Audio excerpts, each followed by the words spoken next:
شروع کرتی ہوں اللہ کے نام سے جو بڑا مہربان نہایت رحم کرنے والا ہے۔ دنیا میں سب سے قریبی رشتہ ماں باپ اور بہن بھائیوں اور بیوی شوہر کا ہوتا ہے۔ یہ وہ رشتے ہیں جو انسان کی خوشی اور غمی میں شامل ہو کر اپنے بھائی اور بہن، بیٹے اور بیٹی کا ساتھ دینے میں ہر ممکن کوشش کرتے ہیں۔ یہ وہ رشتے ہیں جن کے بغیر انسان کا اس دنیا میں زندگی گزارنا بہت ہی مشکل ہو جاتا ہے۔ کبھی ہمارے ذہن میں یہ سوال آتا ہے کہ کیا جنت میں ہمیں ہمارے رشتے دار اور ماں باپ مل سکیں گے؟ ہم اگر دنیا میں نیک اعمال کر کے جنت حاصل کر لیں تو کیا جنت میں ہماری یہ خواہش بھی پوری ہوگی کہ ہم اپنی ماں یا بیوی یا کسی بھی اپنے چاہنے والے کے ساتھ رہ سکیں؟ حدیث میں ہے کہ جب کسی انسان کی روح قبض کی جاتی ہے تو اس کی روح کو علیین یا سجین میں بھیجا جاتا ہے۔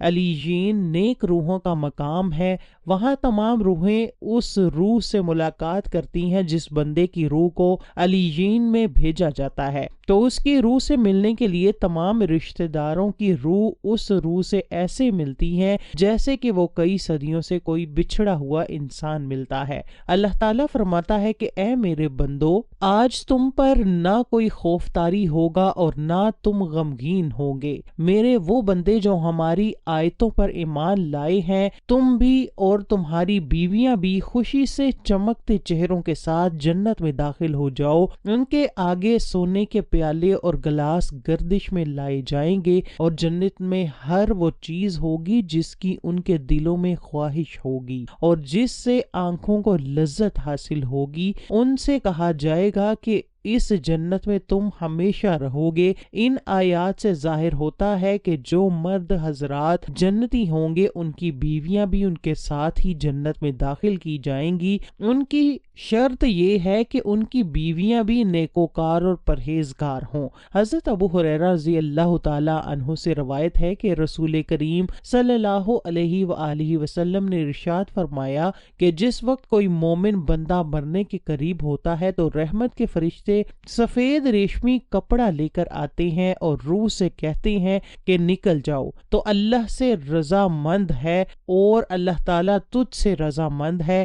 اللہ تعالیٰ کی رحمت کی جانب اور اس کے رزق کی جانب اور اپنے پروردگار کی جانب جو کہ غضبناک نہیں ہے۔ پھر وہ روح اس طرح معطر حالت میں نکل جاتی ہے جس طریقہ سے عمدہ خوشبودار مشک اور فرشتے ہاتھ در ہاتھ اسے اٹھاتے ہوئے آسمان کے دروازے پر لے جاتے ہیں تو آسمان والے فرشتے کہتے ہیں کیا عمدہ خوشبو ہے جو کہ زمین سے آئی ہے۔ پھر اس کو اہل ایمان کی ارواح کے پاس لاتے ہیں تو وہ ارواح خوش ہوتی ہیں اس سے زیادہ جو کہ تم کو کسی بچھڑے ہوئے شخص کی آمد سے ہوتی ہے۔ پھر وہ پہلے سے موجود مومنین اس آنے والے سے دریافت کرتے ہیں کہ فلاں آدمی نے کیا کیا اور فلاں آدمی کا کیا ہوا، یعنی جس شخص کو وہ لوگ دنیا میں چھوڑ کر گئے تھے اب وہ کس طرح کے کام میں مشغول ہیں۔ پھر خود ہی ان میں سے چند ارواح کہتی ہیں ابھی ٹھہر جاؤ، اس کو چھوڑ دو، یہ دنیا کے غم میں مبتلا تھا۔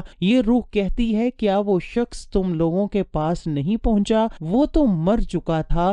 تو اس پر وہ روحیں کہتی ہیں کہ اس کا مطلب ہے وہ شخص تو جہنم میں گیا ہوگا۔ اور جس وقت کافر کی موت آتی ہے تو عذاب کے فرشتے ایک ٹکڑا کاٹ کر لے کر آتے ہیں اور وہ کہتے ہیں کہ تو نکل کر باہر آ جا اور چل اللہ کے عذاب کی طرف، اس حال میں کہ تو اللہ تعالیٰ سے ناراض ہے اور تجھ سے اللہ تعالیٰ ناراض ہے۔ پھر وہ روح نکلتی ہے اس طرح سے کہ جس طرح سڑے ہوئے مردار کی بدبو ہوتی ہے، یہاں تک کہ زمین کے دروازے پر اس کو لاتے ہیں تو وہاں مامور فرشتے کہتے ہیں کتنی گندی بدبو ہے۔ پھر اس کو کفار اور مشرکین کی ارواح میں لے جاتے ہیں۔ حدیث پاک میں ہے کہ تمہارا تمام نامہ اعمال تمہارے رشتہ داروں اور خاندان والوں کے سامنے پیش کیا جائے گا۔ بے شمار روایات میں ہے کہ جنت میں سب رشتہ دار ایک دوسرے کو پہچان لیتے ہیں، وہ ایک دوسرے کے ساتھ مل جل کر رہیں گے، اللہ تعالیٰ ان کو اکٹھا رکھے گا۔ اللہ پاک کی سورۃ